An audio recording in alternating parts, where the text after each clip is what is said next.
नमस्कार प्यारे बच्चों, जल्दी जल्दी से जुड़ जाओ क्योंकि आज का ये क्लास आपके लिए बहुत ज़्यादा इम्पोर्टेंट है। क्योंकि आज के क्लास में हम लोग पढ़ने वाले हैं 12th क्लास के फिजिक्स का चैप्टर नंबर 7 है, जिसका नाम है प्रत्यावर्ती धारा यानी कि अल्टरनेटिंग करंट।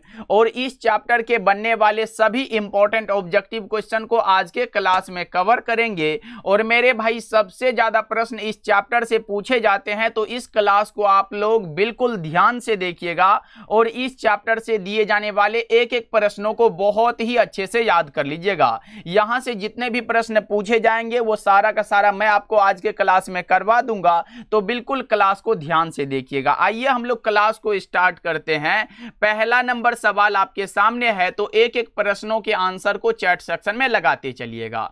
देखिए यहां पे प्रश्न पूछा जा रहा है कि प्रत्यावर्ती धारा निम्न में से कौन सा प्रभाव प्रदर्शित करती है।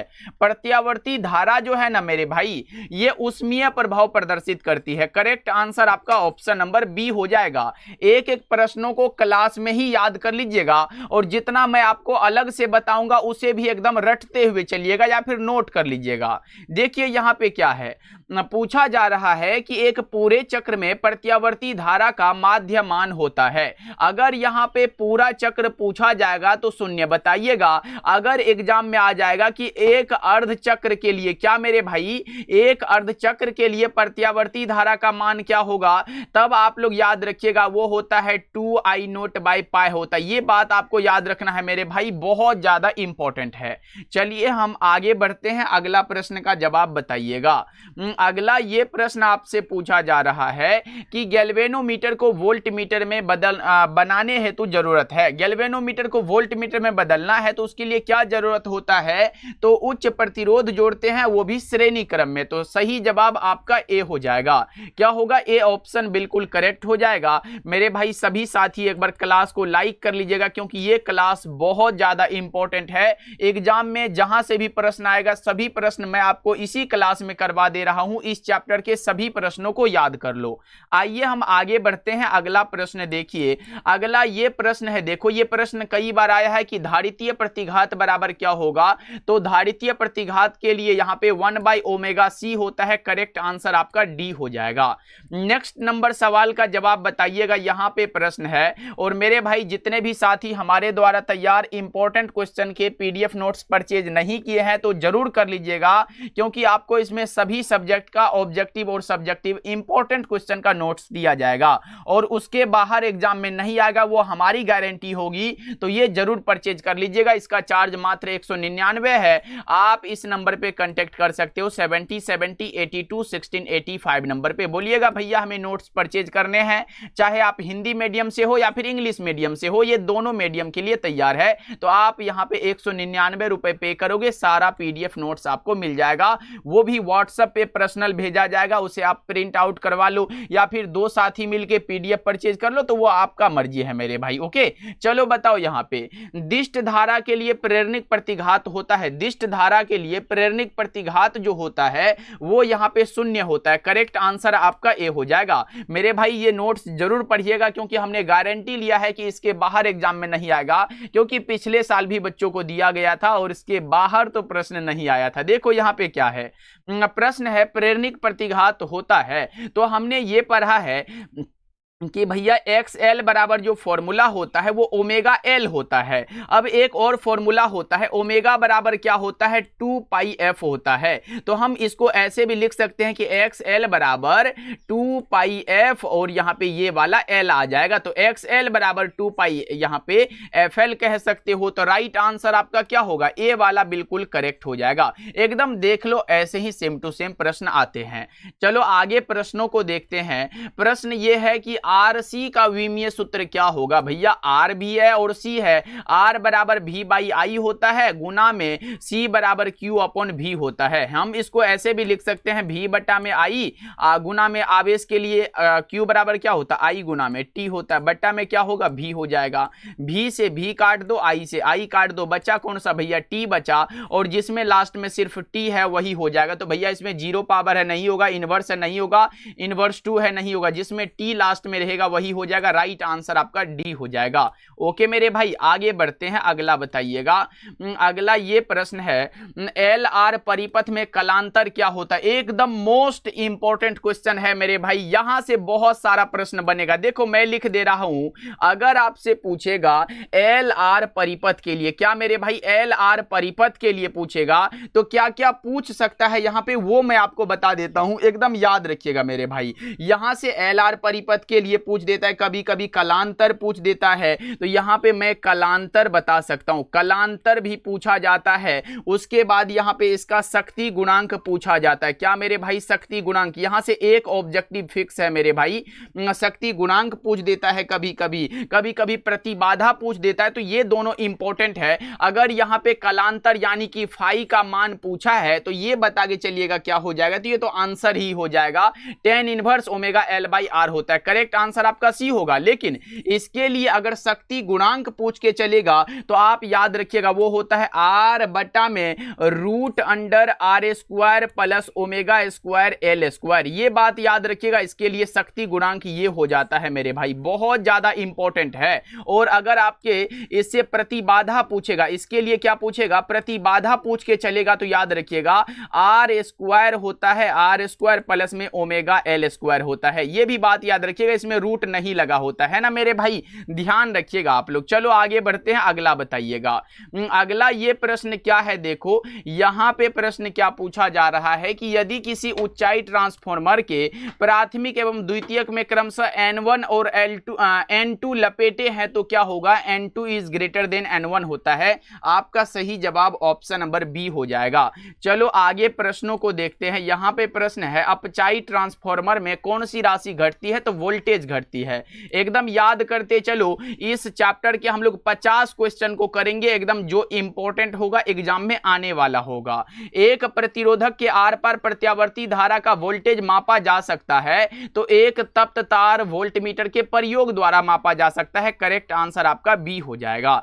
चलिए हम 12 नंबर सवाल को देखते हैं। 12 नंबर सवाल क्या कह रहा है, और यह सबसे आसान प्रश्न है। क्या है भैया, यहां पे है एक प्रत्यावर्ती विद्युत धारा का समीकरण I बराबर यहां पे 0.6 sin 100 पाई टी से निरूपित किया जाता है, तो विद्युत धारा की आवृत्ति क्या होगी। देखो विद्युत धारा की आवृत्ति पूछा गया है तो आप एक फॉर्मूला पढ़े होगे, क्या पढ़े हो, आई बराबर फॉर्मूला होता है आई नोट साइन ओमेगा टी होता है। क्या आप ये फॉर्मूला पढ़े हो मेरे भाई, बिल्कुल पढ़े हो, एकदम इसे याद रखिएगा। और मैंने क्या बताया था, ओमेगा बराबर क्या होता है, 2 पाई एफ होता है। तो आप इसको ऐसे भी लिख सकते हो, आई बराबर आई नोट साइन, और ये देखो ये ओमेगा है तो इसे आप 2 पाई एफ लिख सकते हो, तो 2 पाई एफ इंटू में ये वाला टी लगा दो, ये तो हमारा फॉर्मूला बन गया। लेकिन हमें दिया क्या गया है, दिया गया है आई बराबर आई, यहां पे देखो आई नोट नहीं है भैया, 0.6 है, और इनटू में यहां पे क्या है, साइन है, और 100 यहां पे पाई टी दिया गया है। ये हमें मेरे भाई दिया गया है, तो ये दोनों का हम तुलना कर लेते हैं भैया, एकदम तुलना कर लो। यहां पे आई नोट कहने का अर्थ है कि भैया आई नोट जो दिया गया है इसे हम 0.6 लिख सकते हैं, और ये साइन साइन हटा दो भैया, ये हट जाएगा, तुलना में हट जाता है। यहां पे बचा है 2 पाई एफ, क्योंकि टाइम से टाइम हट जाएगा, ये पाई से पाई भी हटा दोगे क्या, चलो नहीं हटाएंगे, पहले बाद में वहां पे नीचे हटा लेंगे। तो 2 पाई एफ बराबर हम लिख सकते हैं 100 पाई, क्योंकि ये भी पाई लाना पड़ेगा, ये पाई लाए हैं, तो यहां पे 100 पाई लिख सकते हो। अब देखो पाई से पाई यहां काट दो या फिर यहां भी काट देते, कोई दिक्कत नहीं है। 2f बराबर 100 लिख सकते हो, और f बराबर अगर मैं बताऊं तो 100/2 हो जाएगा। 2 यहां पे 2 एकम 2, 50 दूना के 100 होगा। f यानी कि क्या है भैया, फ्रीक्वेंसी यानी कि आवृत्ति है, तो f बराबर 50 हो जाएगा। सही जवाब आपका बी हो जाएगा, एकदम याद रख लो, बहुत ज्यादा इंपॉर्टेंट प्रश्न है। आइए अगला प्रश्न को देखते हैं। अगला ये प्रश्न है कि ट्रांसफॉर्मर एक युक्ति है, कैसी युक्ति है, तो ये एसी वोल्टता को बढ़ाने और घटाने के लिए है। राइट आंसर आपका सी हो जाएगा, एकदम ध्यान रखिएगा आप लोग। चलिए आगे प्रश्नों को देखते हैं। अगला ये प्रश्न है कि यांत्रिक ऊर्जा को विद्युत ऊर्जा में बदलने वाला यंत्र कहलाता है। यांत्रिक ऊर्जा को विद्युत ऊर्जा में बदलने वाला यंत्र जो होता है वो डायनेमो होता है। जबकि मेरे प्यारे भाई अगर ये पूछेगा कि विद्युत ऊर्जा से यांत्रिक ऊर्जा बन रहा है तो उसे हम लोग क्या कहेंगे, तो उसे हम लोग मोटर कहेंगे। क्या कहेंगे भाई, मोटर कहेंगे, ध्यान रखिएगा। अभी का राइट आंसर बी हो जाएगा। अगला प्रश्न का जवाब बताइएगा। यहां पे प्रश्न है प्रत्यावर्ती धारा के मूल माध्य वर्गमान और इसके शिखर मान का अनुपात क्या होगा। एकदम आसान है, पहले आपको यह पता होना चाहिए यहां पे मूल माध्य वर्गमान पूछा गया है और इसके शिखर मान का अनुपात क्या होगा यह पूछा गया है। तो मूल माध्य वर्गमान जो होता है उसे हम लोग क्या कहते हैं, IRMS कहते हैं। एकदम याद रख लो, इसे हम लोग IRMS कहते हैं और शिखर मान को हम I नोट कहते हैं। क्या कहते हैं, I नोट कहते हैं। तो दोनों का अनुपात यानी कि बटा में लिखना, तो IRMS बटा में यहां पे I नोट हो जाएगा। और IRMS बराबर फॉर्मूला होता है, क्या होता है जल्दी से बताइएगा, तो वो होता है I नोट बटा में √2 और ये बटा में I नोट है तो इसे कर दो। हम इसको ऐसे भी लिख सकते, कुछ नीचे में नहीं है तो 1 कर दो। यहां पे I नोट बटा में √2, एकदम बच्चा के जैसे समझा रहा हूं भैया, इसको ऊपर करोगे तो 1 बाय क्या होगा, I नोट हो जाएगा। अब मैं बताऊं I नोट से I नोट को हम काट देंगे, यहां पे काटते हैं दूसरा कलर से जिससे आपको पता चलेगा। यहां पे मैं I नोट से I नोट को उड़ा दूं तो यहां पे ये क्या है, 1 है मेरे भाई, 1 है, याद रखिएगा। तो यहां पे क्या होगा, 1 बाय √2 हो जाएगा, 1 बटा में क्या होगा, √2 हो जाएगा। तो ये हमारा क्या हो जाएगा, आंसर हो जाएगा। तो सही जवाब आपका क्या होगा, बी बिल्कुल करेक्ट हो जाएगा। एकदम दोनों का अनुपात ही तो निकालना था हमें, तो यहां पे निकल गया है, ध्यान रखिएगा।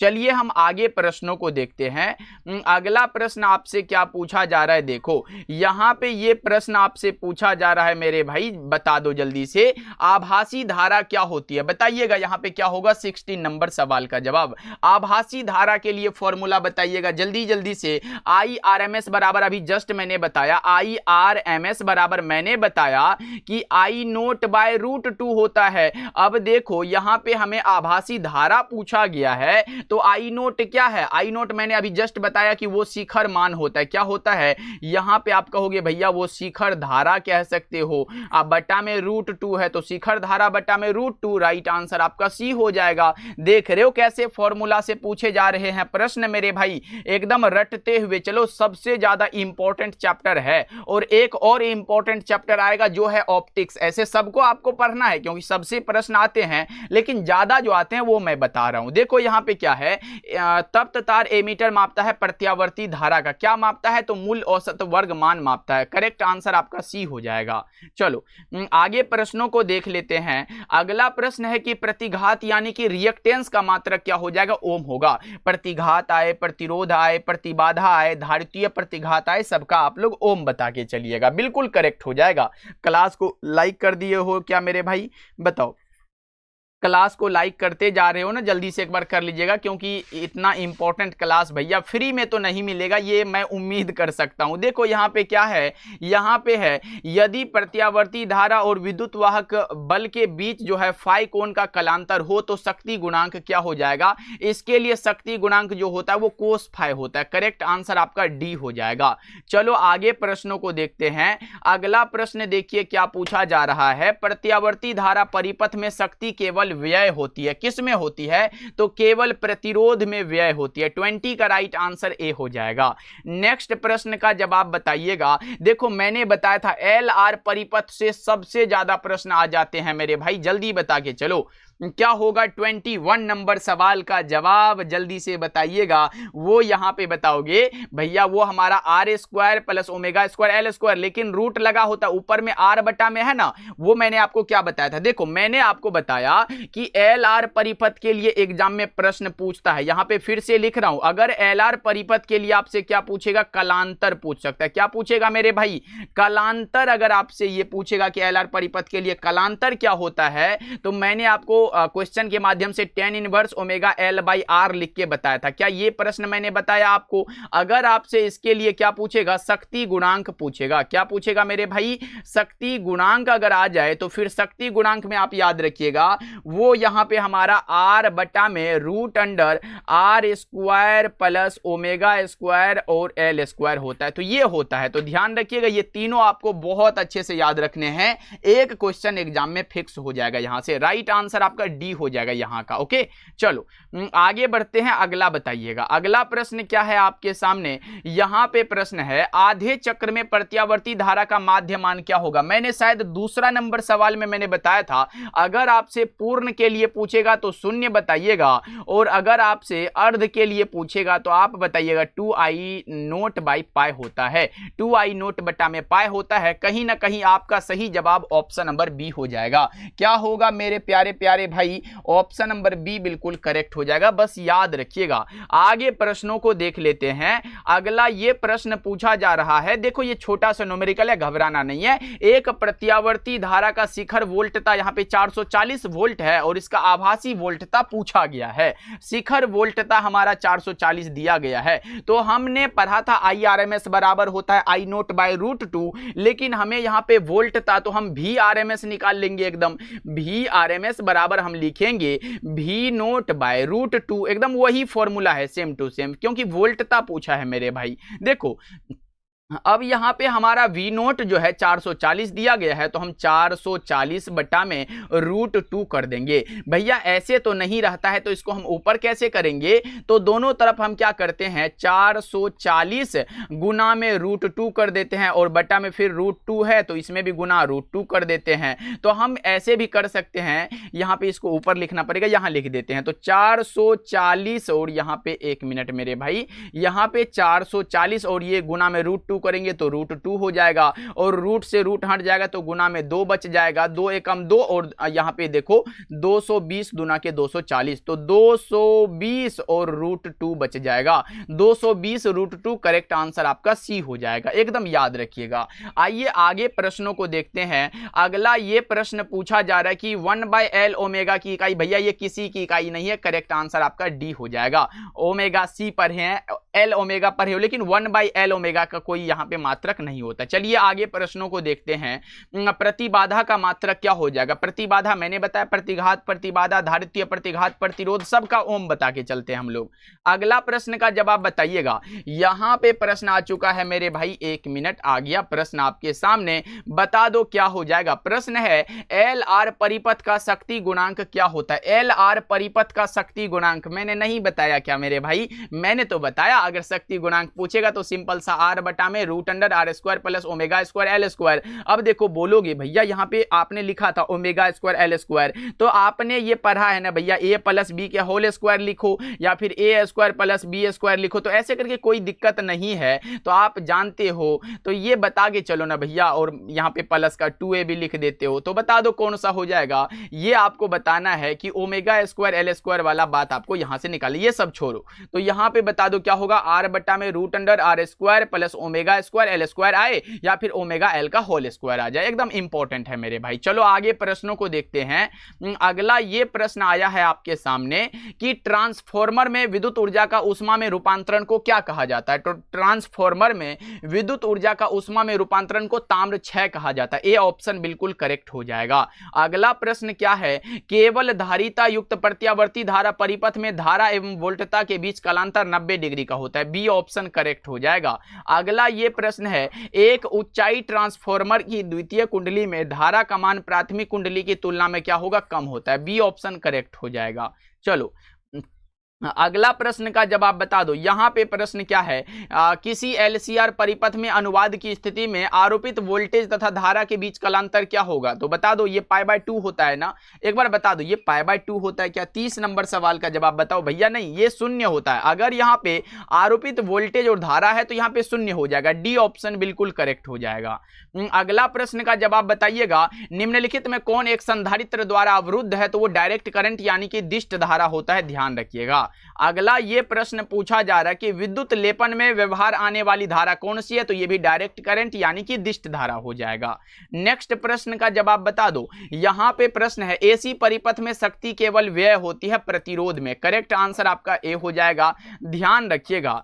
चलो अगला प्रश्न का जवाब बताइएगा। ये सभी ऑब्जेक्टिव और सब्जेक्टिव आपको वो 199 वाला में मिल जाएगा, तो मेरे भाई घबराओ नहीं। जितने साथी परचेज कर लिए हो बताइएगा, और जितने साथी नहीं किए हो तो भैया इसका चार्ज ये 199 कोई बड़ा चार्ज नहीं होगा, क्योंकि अभी से हम एग्जाम तक हम आपके साथ रहेंगे। जितना भी मॉडल पेपर आएगा, प्रैक्टिस सेट आएगा, वो सारा का सारा इसी में आपको बिल्कुल फ्री एग्जाम तक मिलता जाएगा। कहीं भी आपको भटकने की जरूरत नहीं है कि भैया मार्केट में हमें मॉडल सेट लेना पड़ेगा, कुछ नहीं लेना है मेरे भाई, बस इसे पढ़ लीजिएगा और इस नंबर पे आप कांटेक्ट कर सकते हो 7070 82 16 85 नंबर पे। ओके मेरे भाई, देखो निम्नलिखित में कौन सा उपकरण विद्युत चुंबकीय प्रेरण के सिद्धांत पर आधारित है? तो आपने विद्युत जनरेटर, जिसे आप बताए थे कि भैया डायनेमो होता है, क्या होता है? डायनेमो होता है, ये बात आपने पढ़ा होगा। अच्छा, डायनेमो जो है ये किस पर आधारित है? तो आप ये भी पढ़े हो कि विद्युत चुंबकीय प्रेरण पर आधारित है। और बात ये भी जानते हो कि विद्युत चुंबकीय प्रेरण की खोजकर्ता जो है फैराडे साहब है, कब किए थे खोज? 1831 ईस्वी में। ये सब बात आप याद रखोगे तो ऑब्जेक्टिव ज्यादा बना पाओगे। अगला प्रश्न का जवाब बताइएगा, यहां पे है शुद्ध विद्युत प्रेरकीय परिपथ में शक्ति गुणांक कितना होता है? इसमें शक्ति गुणांक बताइएगा। 35 का, बहुत अच्छे, शून्य होता है, ऑप्शन ए करेक्ट हो जाएगा। अगला प्रश्न का जवाब बताइएगा, धारितीय प्रत्यावर्ती धारा परिपथ में धारा जो है विभवांतर के क्या होती है? अग्रगामी होती है। करेक्ट आंसर आपका ए हो जाएगा। नेक्स्ट प्रश्न का जवाब बताइएगा, यहां पे प्रश्न आ चुका है, ये पढ़ा दिए। चलो आगे बढ़ते, यहां पे बताइएगा घरेलू प्रत्यावर्ती धारा विभव 220 वोल्ट होता है, तो ये क्या दर्शाएगा? तो ये दर्शाएगा मूल माध्य वर्ग विभव को। करेक्ट आंसर आपका डी हो जाएगा, क्योंकि यहां पे आई नहीं है जो धारा को दर्शाएगा, यहां पे विभव को दर्शाएगा। चलिए आगे प्रश्नों को देखते हैं। अगला ये प्रश्न है, यदि L तथा R क्रमशः प्रेरकत्व तथा प्रतिरोध है, तो यहां पे L/R का मात्रक क्या होगा? प्रेरकत्व का मात्रक और प्रतिरोध का मात्रक का अनुपात भैया सेकंड निकलेगा। करेक्ट आंसर आपका बी हो जाएगा। अगला प्रश्न का जवाब बताइएगा, यहां पे प्रश्न क्या है मेरे भाई? यहां पे है √μ0/ε0 का मात्रक क्या होता है? ओम होता है। सही जवाब आपका बी हो जाएगा। अगला प्रश्न का जवाब बताइएगा, अगला ये प्रश्न है, निम्नलिखित में कौन है जो ऊंचाई ट्रांसफार्मर के लिए सही है? बताइएगा 40 नंबर सवाल का जवाब। तो बहुत अच्छे मेरे भाई, VS is greater than VP होता है, यानी कि सेकेंडरी और प्राइमरी है। चलो बता दो, यहां पे जिसका मान और दिशा समय के साथ आवर्त रूप से बदलते रहता है, उसे हम लोग प्रत्यावर्ती धारा यानी कि अल्टरनेटिंग करंट कहते हैं। अगला प्रश्न का जवाब बताइएगा, प्रेरकीय परिपथ का समय नियतांक क्या होगा? तो जस्ट मैंने बताया कि L/R का होता है। राइट आंसर आपका बी हो जाएगा। अगला प्रश्न का जवाब बता दो, यहाँ पे ट्रांसफार्मर किस सिद्धांत पर कार्य करता है? अन्योन्य प्रेरण के सिद्धांत पर यह कार्य करता है। ओके, और एक विद्युत चुंबकीय प्रेरण पर, तो विद्युत चुंबकीय प्रेरण नहीं दिया गया। नेक्स्ट प्रश्न का जवाब बताइएगा, अगला ये प्रश्न आपके सामने है, यदि प्रत्यावर्ती धारा परिपथ में शक्ति व्यय शून्य हो, मतलब शक्ति का व्यय न हो, तो परिपथ की धारा क्या कहलाती है? वाटहीन धारा कहलाती है। यह बात आप याद रखिएगा। वाटहीन धारा के लिए क्या होता है? कोस फाई बराबर जो होता है ना वो 0 होता है, और अगर फाई बराबर निकालोगे यानी कि कलांतर बताओगे तो π/2 होता है। ये बात आपको याद रखना है मेरे भाई, बहुत ज्यादा इंपॉर्टेंट है। चलिए आगे प्रश्नों को देखते हैं। वाटहीन धारा के लिए यहाँ पे शक्ति गुणांक यानी कि भैया कोस फाई का मान कितना होता है? तो 0 होता है, शक्ति गुणांक यहाँ पे 0 होता है। और अगर मैंने बताया कलांतर यानी कि सिर्फ फाई पूछेगा तो π/2 बताइएगा, एकदम इंपॉर्टेंट है। चलो आगे बढ़ते हैं, अगला बताइए, वाटहीन धारा के लिए कलांतर का मान यानी कि वही फाई वाला, तो क्या होगा? π/2 हो जाएगा। राइट आंसर आपका सी हो जाएगा। चलिए अगला प्रश्न का जवाब बताइएगा, और इस चैप्टर का ये लास्ट सवाल है कि निम्नलिखित में कौन सा कथन सही है, यानी कि which of the following statements is correct? तो आप बताओगे वाटहीन धारा में शक्ति गुणांक 0 होता है, बिल्कुल सही। वाटहीन धारा में कलांतर π/2 होता है, बिल्कुल सही। वाटहीन धारा में शक्ति व्यय नहीं होती है, मतलब शून्य होती है, तो नहीं होती है, तो ये भी सही है। तो इनमें से सभी क्या है? बिल्कुल सही है मेरे भाई। 47 का ऑप्शन नंबर डी बिल्कुल करेक्ट हो जाएगा। तो मेरे प्यारे भाई बताएंगे, इस क्लास में 47 क्वेश्चन करा हम लोगों ने, तो इसमें आपका स्कोर क्या रहा और ये क्लास आपको कैसा लगा, ये जरूर कमेंट करके सभी साथी बताइएगा। और मेरे भाई नोट्स जरूर पढ़ लीजिएगा, क्योंकि ये 199 कोई बड़ा चार्ज नहीं होगा। जब आप अच्छे नंबर लाओगे, आप हमें कॉल करके बताओगे, तो इस नोट्स को जरूर परचेज कर लीजिएगा। ओके मेरे भाई, मिलते हैं फिर अगले क्लास में। तब तक अपना ध्यान रखिएगा। नीचे जो नंबर दिया गया होगा, चल रहा होगा, उस पर कांटेक्ट कर लीजिएगा। मिलते हैं फिर।